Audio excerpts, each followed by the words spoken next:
meio da sua praça, e de uma e de outra banda do rio, estava a árvore da vida, que produz 12 frutos, dando seu fruto de mês em mês. E as folhas da árvore são para a saúde das nações.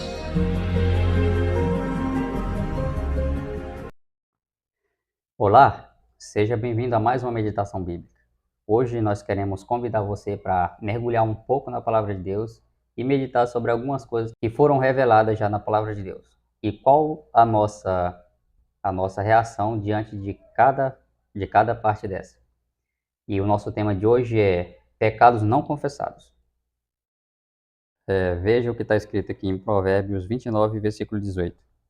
Fala assim: Não havendo profecia, o povo se corrompe, mas o que guarda a lei, esse é feliz. E se você vê em Provérbios 28 e 9, fala assim: Quem desvia os ouvidos de ouvir a lei, até a sua oração é abominável. Um versículo complementa o outro. Aí você pode até imaginar aí, mas lei? Que lei? Lei para quê?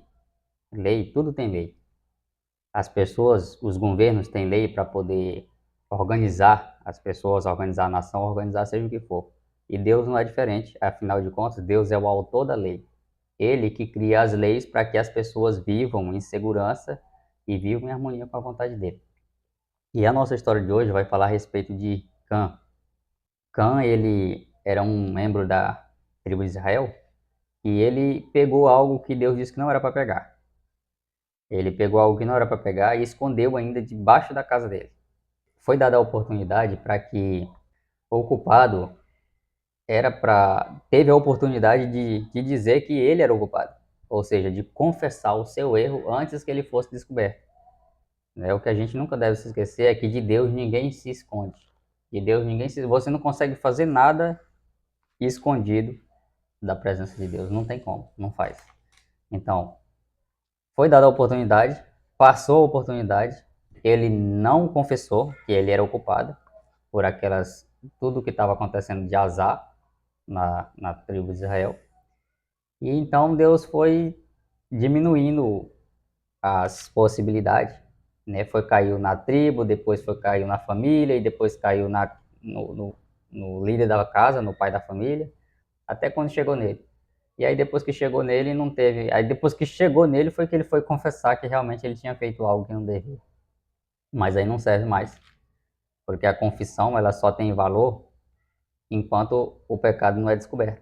Quando chega lá se você esperar para você se arrepender no dia do juízo final, você não vai ter mais chance de perdão. Porque você esperou até que fosse revelado o seu pecado. O que a gente deve saber é o seguinte: ninguém pode se esconder da visão de Deus. Se você faz algo contra Deus, então é de extrema importância que você se arrependa. Se você não está arrependido, porque de repente você não sabe que isso é errado, busque conhecimento. Eu também vou fazer um pequeno comentário, porque a salvação ela ainda é encontrada com muita simplicidade, a graça ainda está em nosso meio. Quando se fala de tudo ou nada, vamos escolher a salvação, que é a melhor opção para nós. Como a gente ainda está tendo o direito de escolha, não como o Cã, que não escolheu, deixou para confessar depois de já não ter mais jeito, nós ainda estamos tendo a oportunidade de confessar nossos pecados, estudar a Bíblia, abandonar os prazeres do mundo, porque eles chamam muito atenção, é inovado todo dia, e com isso precisamos recorrer da lei de Deus e buscar enquanto se pode achar. Inclusive é aí que cabe aquele detalhe da história de Noé que quase todo mundo conhece, né? Noé falou durante 120 anos que ia chover. Mas aquele ali foi muito importante. Hoje a gente está na mesma estrada, do mesmo jeito, caminhando nos mesmos passos. A gente tem passo largo por enquanto, mas é tão importante a leitura que fala de Noé, que ele pregou 120 anos. Quando as pessoas deixaram para confessar, já não tinha mais. Não tinha mais tempo. Começou a chover, aí o povo, agora nós acreditamos, Noé, agora nós estamos acreditando, deixa nós entrar. Só que não funciona assim. Abre a porta, Noé. Para a volta de Jesus é do mesmo jeito. A Bíblia fala bem claro no Novo No Testamento, livro de Lucas, eu não estou a paz do capítulo mais ou menos, mas em Lucas fala que fala que assim como foi dos dias de Noé, assim serás na minha volta. na Jesus volta de fala, é a Jesus. palavra de Jesus falando, Jesus Pois é. fala desse jeito. Mas isso significa que vai ser um temporal de chuva e as pessoas vão se afogar ou já vão começar a comprar navios para poder se proteger? Não. A diferença é porque naquela época era uma arca física, agora é uma arca espiritual. Espiritual. Ou seja, a mensagem está sendo dada. Nós estamos avisando que Jesus está voltando. Ou seja, arrependam-se dos seus pecados e deem glória a Deus, para que vocês se encontrem dentro da arca no dia da volta de Jesus. Porque vai acontecer o seguinte: assim como a porta da arca fechou 7 dias antes de chover, a gente não pode afirmar de certeza que vai ser 7 dias antes de Jesus voltar. Mas se a Bíblia fala que assim como foi nos tempos de Noé, vai ser bem semelhante. Então, a porta da graça, quando eu falo de graça para você que é leigo e que não entende de graça, graça significa a ação de Deus em prol do ser humano, para que esse ser humano se arrependa e tenha a oportunidade de ser O perdoado. Espírito Assim, Santo ainda está em nosso meio, do qual ele traz o dom do arrependimento e também traz o entendimento para as pessoas que querem estudar. isso é graça. Agora, vai chegar um momento que a porta da graça vai se fechar. E aí, por mais que você ouça uma gravação de um vídeo, ou seja o que for, a respeito da palavra de Deus, isso não gerará mais em você arrependimento, porque quem traz arrependimento é o Espírito Santo. E se a porta da graça fechou, a ação de Deus em prol do seu arrependimento estará encerrada. E aí, assim como foi no tempo de Noé, que a porta da arca foi fechada e as pessoas morreram afogadas, acontecerá do mesmo jeito.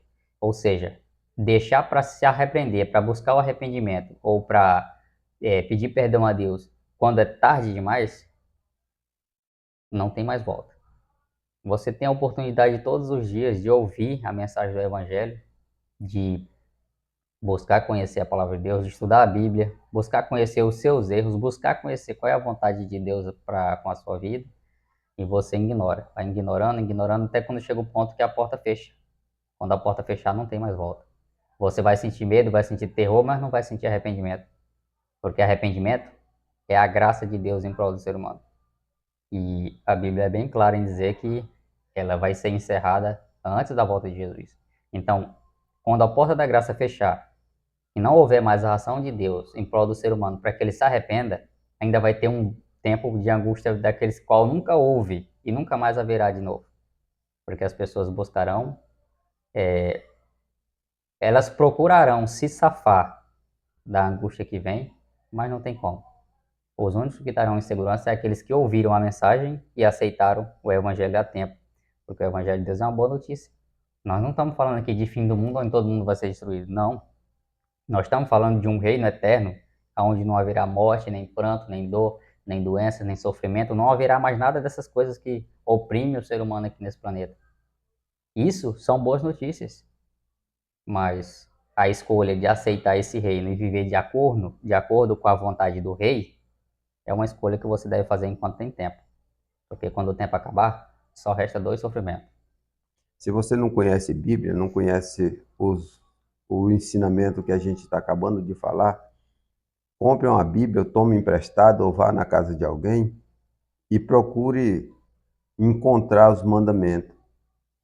Lá no livro de João 14, verso 15, no Evangelho de João, diz: Se tu me ama, guarda o meu mandamento. Isso é É, muito bom, você recorrer, porque sem uma doutrina, se não tiver mandamento, não tem como provar que você ama o rei, você ama Deus.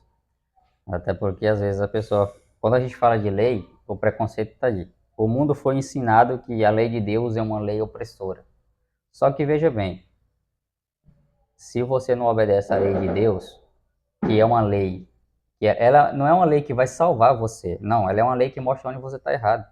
Essa lei ela é como uma ponte, que você precisa estar por cima, andando, para que você não caia embaixo. Se você ignorar a ponte, você cai lá embaixo. A lei é assim. A lei também é como um espelho, que você se olha no espelho e vê onde estão as manchas no seu corpo, na sua roupa. Sem esse espelho você não vê. Só que esse espelho não limpa as manchas da sua roupa. Ele só mostra onde está. A limpeza vem de Jesus. É pelo sacrifício de Jesus, pelo sangue dele, que nós somos perdoados pelos nossos pecados. E por isso é que a gente ensina: aqueles que querem ficar do lado de Deus precisam obedecer a Ele. Porque se você diz que ama a Deus e está do lado de Deus, mas você vive desobedecendo a lei deles, é como um filho desobediente que diz que ama o pai dele, mas não faz nada do que o pai pede. É mentira. Ele não ama. Porque onde há amor também tem obediência, tem uma harmonia. É assim, é simplesmente diferente. E Ela